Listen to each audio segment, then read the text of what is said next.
Welcome to Marshall institute and class 12 physics में आज करने वाले हैं एक बहुत इंपॉर्टेंट टॉपिक जिसका नाम है हीटिंग इफेक्ट ऑफ करंट। और सबसे मजेदार बात यह है कि ये करंट इलेक्ट्रिसिटी चैप्टर का लास्ट टॉपिक है। और बहुत ही ज्यादा इजी टॉपिक है। और इसको समझने के लिए सबसे पहले तो आपको यह पता होना चाहिए कि जब भी करंट किसी कंडक्टर में से पास आउट करता है कुछ टाइम के लिए, तो वो कंडक्टर अचानक से गर्म होना शुरू कर देता है। तो वो क्यों गर्म होना शुरू कर देता है ये हमें बताया था जॉउल्स ने, इसलिए इस इफेक्ट का नाम है Joule's heating effect। Joule's heating effect। अब इस इफेक्ट को समझने के लिए जॉउल कहता है कि एक कंडक्टर लो, तो यहां पे हम एक कंडक्टर बना लेते हैं CONDUC कंडक्टर, जिसकी रेजिस्टेंस हम ले लेते हैं R के बराबर। वो कहता है कि अगर हम इसमें से करंट पास आउट करें कंडक्टर में से, आई करंट यहां से हम करें पास आउट, तो आई करंट जब इस कंडक्टर में से निकलेगा फॉर सम टाइम टी, तो यहां से हमारे पास जो रेडिएशंस आउट होंगी, those radiations will be called as heat. ये हीट रेडिएशन जो अंदर से बाहर आती हैं, ये क्यों आती हैं, इसका रीजन क्या है, ये समझना बहुत जरूरी है। सबसे पहली बात तो बेटा ये देखो कि जो हीट अंदर से बाहर आती है उसको फाइंड आउट करने का फार्मूला उन्होंने लिया था I²RT, और ये था हमारे पास यूनिट्स इसके थे जॉउल्स। बट अगर हम I²RT करें और इस I²RT को 4.2 से कर दे डिवाइड, तो ये हमारे पास कैलोरीज में भी आंसर दे सकता है। और सबसे इंपॉर्टेंट चीज है कि जो हीट है वो डायरेक्टली प्रोपोर्शनल होगी I² के बराबर, which is the square of the current. Heat is directly proportional to R, which is resistance, and heat is also proportional to the time t, कि किस टाइम के लिए हमारे पास यहां से करंट जो है वो पास कर रहा है। यहाँ पे capital T represents the time. और ये सारी चीजों के अलावा बेसिक रीजन क्या है हीट का, ये समझना बड़ा जरूरी है।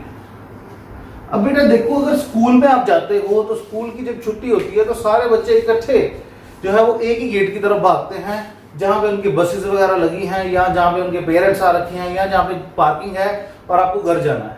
तो जब सारे बच्चे इकट्ठे एक जगह पे जाते हैं तो क्या होता है, आपस में टकराव होता है, कोलिजन्स होती हैं। जब जरूरत से ज्यादा कोलिजन्स वहां पे हो जाती हैं तो कोलिजन्स के कारण क्या होती है, हीट लेवल्स बढ़ जाते हैं।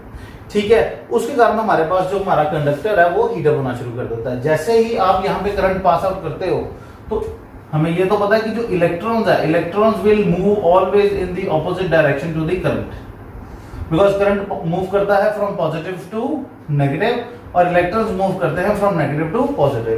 और जब सारे इलेक्ट्रॉन्स एक तरफ मूव करना शुरू करते हैं तो लार्ज नंबर ऑफ कोलिजन्स होते हैं उनकी आपस में, जिसके कारण हमारी जो हीट है वो बहुत ज्यादा इंक्रीज कर जाती है। So this is the basic reason why the heat increases in the system। और heat जो है that is directly proportional to the square of current, it is directly proportional to the resistance, and it is also directly proportional to the time for which it is passed। और सबसे important चीज बेटा यहाँ पे है कि ये एक ऐसा टॉपिक है जिसमें से एक ही फॉर्मूले में से सारा कुछ डिराइव होता है। यानी कि हम सुपरमैन बन सकते हैं अगर हम सिर्फ एक फॉर्मूला जो है वो याद कर लें। तो एक फॉर्मूला I²RT अगर हम याद कर ले तो we can become superman. How, मैं आपको बताता हूं। अब जैसे कि यहां पे हम लिखते हैं कि मेरे को अगर इलेक्ट्रिकल एनर्जी ढूंढनी पड़े, क्या ढूंढनी पड़े, इलेक्ट्रिकल एनर्जी, इलेक्ट्रिकल एनर्जी। अब इलेक्ट्रिकल एनर्जी जो है उसका फॉर्मूला क्या होगा, उसका फॉर्मूला किसके बराबर होगा, हीट के बराबर है। बिकॉज इलेक्ट्रिकल एनर्जी जो है that is also equal to heat, because energy जो है वो हीट की फॉर्म में बाहर आ रही है, because it is also the form of energy. तो इसकी वैल्यू भी किसके बराबर होगी, I²R के बराबर, I²R इंटू T। अब सबसे इंपॉर्टेंट चीज है कि अगर मैं इस एनर्जी को निकालना है मैंने, तो एक फॉर्मूला तो हो गया I²RT। अगर मैं I² को लिख दूं I into IR into T, तो V इज इक्वल टू किसके बराबर होता है ओम्स लॉ में, IR के बराबर। तो मुझे पता है कि V की वैल्यू किसके बराबर है, IR। तो ये एक नया फॉर्मूला जनरेट हो गया मेरे पास, ये वाला। सो एक मेरे पास ये फार्मूला आ गया IVT, एक मेरे पास ये फार्मूला आ गया, और एक फार्मूला और भी आ सकता है। कैसे देखो, अब ये फार्मूला अगर कंसीडर करें एनर्जी का, तो I² RT है, तो R से मल्टीप्लाई R से डिवाइड कर दो, तो यहां पे बन जाएगा I² R² into T divided by R। तो IR का होल स्क्वायर अगर मैं यहां पे लगा दूं और यहां पे लगा दूं T, तो यहां पे आ जाएगा V² T by R। So this will be my another formula for energy. सो इस तरीके से बेटा you can find approximately 3 formulas of the energy by using this only formula. अगर आपको ये फार्मूला पता है तो इसमें थोड़ा तोड़ मरोड़ करोगे तो आपके पास ये एनर्जी मिल जाएगी। अब अगर बात करें पावर की, तो power is equal to work done by time. अब वर्क डन जो होता है that is change in energy, और चेंज कितना आ रहा है, जितनी हीट में चेंज हो रही है, because heat is equal to energy and change in energy is always equal to work done. यानी कि यहां पे भी हमारे पास हीट बाय टाइम आ गया। हीट की वैल्यू थी I² RT divided by T से T कैंसिल आउट हो जाएगा, तो हमारे पास आ जाएगा I² इंटू R। तो एक फॉर्मूला तो ये हो गया। अब दूसरा फॉर्मूला अगर पावर का निकालना है तो पावर I इंटू R भी लिख सकते हो। तो IR की वैल्यू हमें पता है V के बराबर है, तो power will be equal to V into I। एक ये फॉर्मूला बन गया। और अगर बात करें हम कि यहां पे I² R है, तो R से मल्टीप्लाई R से डिवाइड कर दें, तो यहां पे बन जाएगा IR का whole square divided by R। So power will be equal to V² by R। So इस तरीके से बेटा आप अपनी जो है वो पावर भी कैलकुलेट कर सकते हो। यानी कि पावर कैलकुलेट करने के लिए हमारे पास फार्मूलेस क्या हैं, एक तो है I² R, एक है हमारे पास V is equal to I, और एक फॉर्मूला क्या है हमारे पास V² बाय R। तो ये देखो हमारे पास 3 ही फार्मूला किसके बन गए, पावर के भी बन गए। तो ये यहां पे समझना बहुत ज्यादा जरूरी है कि हमारे पास ये पावर या जो इलेक्ट्रिकल एनर्जी लॉस्ट है या जो हमारे पास चेंज इन एनर्जी है, ये बेसिकली एक ही फॉर्मूले से सब कुछ निकल रहा है। तो वो जो एक फॉर्मूला है जिससे सारा कुछ डिराइव हो पा रहा है, वो फॉर्मूला हमें किसने दिया था, जाउल ने, और उसका नाम था जाउल्स हीटिंग इफेक्ट। तो ये तो बेटा आपको समझ लग गई होगी। So you can note it down so that we can move further. तो बेटा अब बात करेंगे uses of Joule's heating effect. Joule's heating effect के यूजेस कहां कहां पे आते हैं।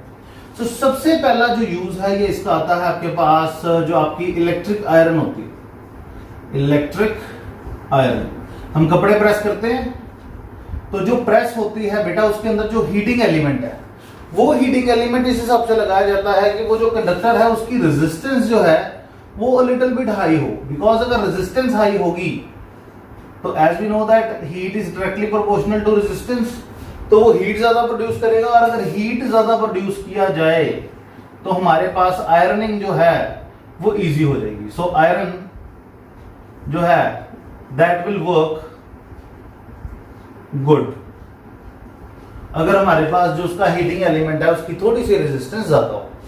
दूसरा जो इसका है वो है इनकैंडेसेंट लैंप। इनकैंडेसेंट लैंप, अब इनकैंडेसेंट लैंप होता है बेसिकली जो आपका बल्ब, ये जो बल्ब होता था पुराने जमाने में जिसके अंदर हमारे पास ऐसा का फिलामेंट होता था, तो वो फिलामेंट जो है वो हीट के कारण ही जो है वो ब्राइट लाइट भी देता था और हीट भी देता था। बेसिकली क्या था कि ये जो कंडक्टर था इसका हाई मेल्टिंग पॉइंट था, हाई मेल्टिंग पॉइंट था एंड रेजिस्टेंस भी हाई थी, हाई रेजिस्टेंस रखते थे। सो दैट कि जब इसमें से करंट पास आउट करे तो इतना ज्यादा गर्म हो जाए कि रेड हॉट हो जाए, उसके बाद येलो हॉट हो जाए, सो दैट कि हमें जो है इसका हीट और लाइट दोनों इसके साथ मिले।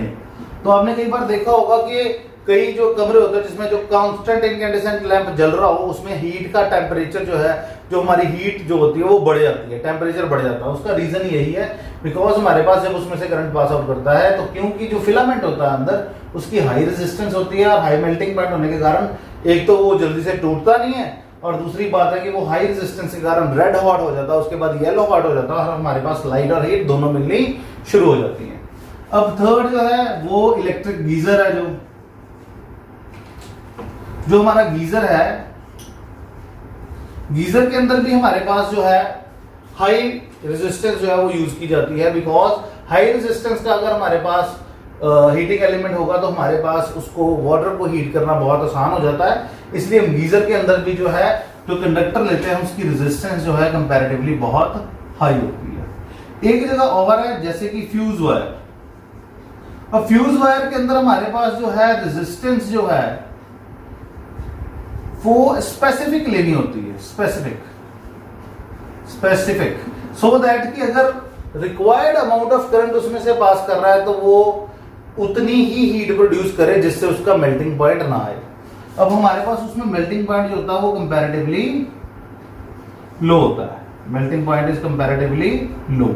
इसीलिए जब एक्सीडेंटली ज्यादा बड़ा करंट उसमें से पास करता है तो वो जो वायर होती है वो पिघल के टूट जाती है, कॉन्टैक्ट लूज कर देती है और हमारा बाकी सर्किट जो है वो स्ट्रॉन्ग करंट से या जो डेंजरस करंट्स हैं उनसे बच जाता है और हमारा जो फ्यूज वायर है वो खुद ब्रेक हो जाता है। तो इसलिए फ्यूज वायर बनाने के लिए हमारे पास रेजिस्टेंस तो ज्यादा वाली चीज लेंगे ही, स्पेसिफिक रेजिस्टेंस लेंगे जिससे हमें ये पता चल जाए कि इतने करंट तक वो मेल्ट ना हो। इसके ऊपर अगर करंट हमारे पास आता है यानी कि डेंजरस करंट आता है तो लो मेल्टिंग पॉइंट के कारण वो क्या करता है, पिघल जाता है और हमारा जो फ्यूज वायर है उसका कांटेक्ट टूट जाता है और हमारा बाकी सर्किट जो है वो खराब होने से बच जाता है। सो बेटा आज के लेक्चर में बस इतना ही। और बेटा करंट इलेक्ट्रिसिटी चैप्टर आपका खत्म हो चुका है। नेक्स्ट वीडियो में हम करेंगे थोड़े से न्यूमेरिकल्स, उसके बाद हम करेंगे third chapter start. So stay tuned. Thank you very much.